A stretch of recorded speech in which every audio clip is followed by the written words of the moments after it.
Olá, professor Wilson aqui, professor de História, em mais uma aula do Conexão Escola para vocês. Hoje nós vamos conversar um pouco sobre geografia, economia, culturas e identidades em África e nas Américas pré-colombiana. A época chamada de modernidade pelos europeus, sem dúvida alguma, trouxe muitos benefícios para a humanidade. Em nossa primeira aula, falamos sobre o outro lado da modernidade e a construção daquilo que conhecemos como Europa enquanto centro do mundo e valor moral, fazendo do resto do mundo apenas espaços de reprodução do conhecimento produzido na Europa. Hoje, conheceremos outras civilizações que se encaixam nesse resto de mundo, que por não ser europeu e nem se encaixar em seu padrão de civilidade moderna, durante muito tempo foi relegado a segundo ou terceiro plano dos estudos históricos. Pois bem, neste primeiro momento, observe os mapas da Mesoamérica, onde se localizavam o Império Azteca e a civilização Maia, e o Império Inca na América do Sul. É interessante notar, principalmente na configuração do mapa do Império Inca, a extensão que nós temos desse império.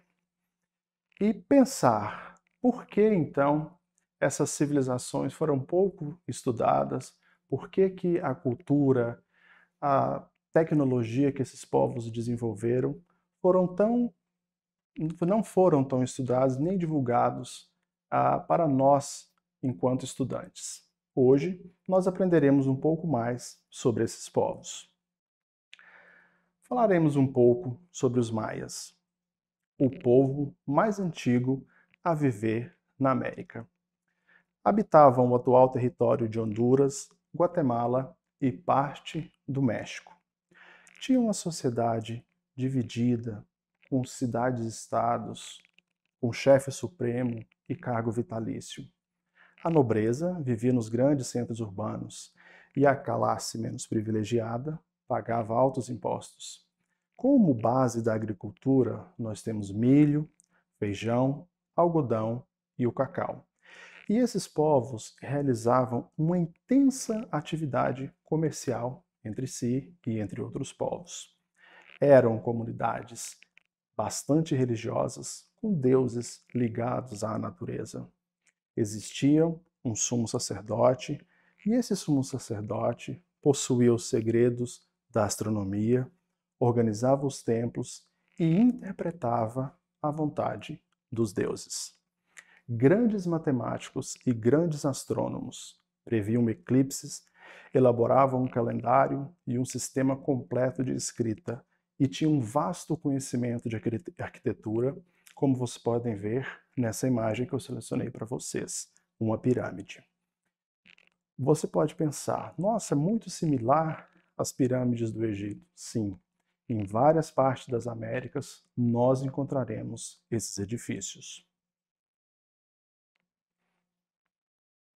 Agora, nós conheceremos um pouco dos astecas, que viveram na atual região do México. Grandes guerreiros, eles fizeram conquistas através das guerras, conseguiram impostos e prisioneiros, e esses prisioneiros eram oferecidos aos deuses em sacrifício. A sociedade era composta pela nobreza, que eram sacerdotes e chefes militares, e existiam as camadas mais baixas, de camponeses, artesãos e trabalhadores. Na agricultura, desenvolveram grandes técnicas agrícolas e de drenagem, e produziam também grande quantidade de artesanato. A religião também ligada às forças da natureza, possuíam também um calendário e uma escrita baseada em desenhos e símbolos. Conheciam diversos conceitos matemáticos e astronômicos. Também construíam templos enormes para os deuses. Um outro exemplo de templo é essa pirâmide construída. E é importante nós, à medida que estudamos esses povos, tentar identificar como eles viviam, o que faziam, como se relacionavam, que tecnologia desenvolviam. Falaremos um pouco sobre os Incas, que se espalharam pelo território do atual Peru, Colômbia e Bolívia, ao longo da Cordilheira dos Andes. O imperador era chamado de Sapa Inca. O sacerdote era o imperador e chefe de Estado. Existiam os oficiais e generais, arquitetos e administradores, artesãos, pescadores e camponeses. Na agricultura, nós temos o cultivo do milho, feijão e batatas. A base da economia era a comunidade agrária chamada de Ayllu. Domesticavam as lhamas e as usavam também como meio de transportes. Eram politeístas, acreditavam em vários deuses, Deus do Sol e várias divindades relacionadas à natureza. Realizavam sacrifícios espirituais.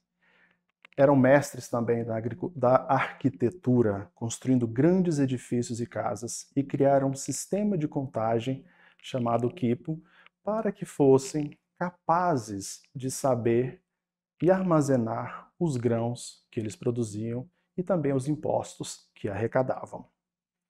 É interessante nós pensarmos que esses povos acabam desaparecendo com a invasão dos europeus, com a chegada dos europeus, dos espanhóis nas Américas. E aí nós somos também levados a refletir. Quando os espanhóis chegam às Américas, eles começam um processo de conquista, de destruição e, digamos, também de destruição das culturas presentes aqui, principalmente em virtude da religião que também vem com os espanhóis e não aceitava de forma alguma as religiões praticadas pelos nativos. Tenhamos isso em mente. Agora, nós vamos fazer uma análise um pouco rápida também sobre os impérios e reinos africanos.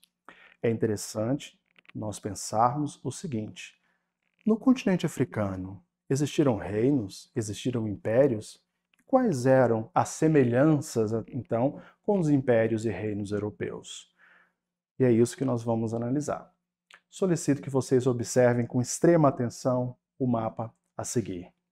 Neste mapa, nós temos uma representação de alguns dos reinos e impérios que existiram no continente africano. É importante nós destacarmos que a África é um continente africano. Não é um país só. São vários países, várias culturas exemplificados aí. Separei alguns desses impérios e desses reinos para que nós analisássemos aqui. Nós temos o chamado Império Songhai, que foi o império com forte estruturação de poder. A característica fundamental dessa sociedade moderna, né, era a hierarquização, que dividia a população em nobreza, homens livres, membros de castas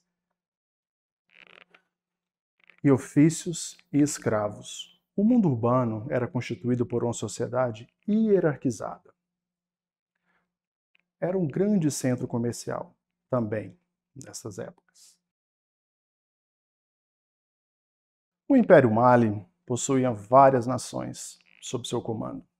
E nessas nações distinguiam-se as famílias reais, a nobreza, os homens livres, os que pertenciam às castas profissionais, como os bardos, os ferreiros, os carpinteiros, os curtidores, os servos e os escravos. Como representação, nós temos o Mansa, que era o chefe deste império. Um ponto importante que eu gostaria de destacar para vocês é justamente a construção ou a existência da grande Universidade de Sankore, localizada na cidade de Tombuctu, no Mali. É um dos mais antigos centros de estudos relacionados à cultura muçulmana.